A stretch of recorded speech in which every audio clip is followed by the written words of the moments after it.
umiira pa rin ang ITC o Intertropical Convergence Zone sa Palawan. Kaya sa Palawan po ay makakaranas po ng maulap na kalangitan na may mga kalat-kalat na pag-ulan at thunderstorm.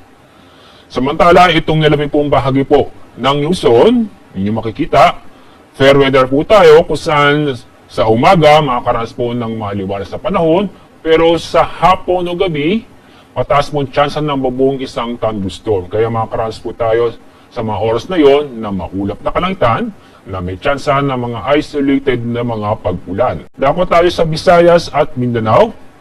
Fair weather po tayo kung saan makakaranas po tayo ng bahagyang maulap hanggang sa maulap ang kalangitan na may tsansa ng mga isolated na mga pag-ulan dahil sa mga thunderstorm. Ang Intertropical Convergence Zone, yung makikita, nasa bandang baba po ng south ng Mindanao.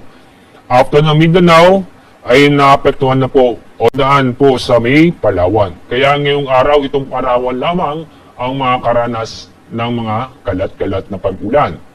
Samantala, itong nalabing bahagi ng bansa ay asahan po mga unlocalized thunderstorm o isolated mga pag-ulan dahil itong patuloy na pag-iral ng easterlies na naapektuhan ang silangang bahagi po ng ating bansa. Kasalukuyan, wala po tayo nang monitor na low pressure area o bagyo sa Dagat Pasipiko, lalo na po sa loob ng ating PAR.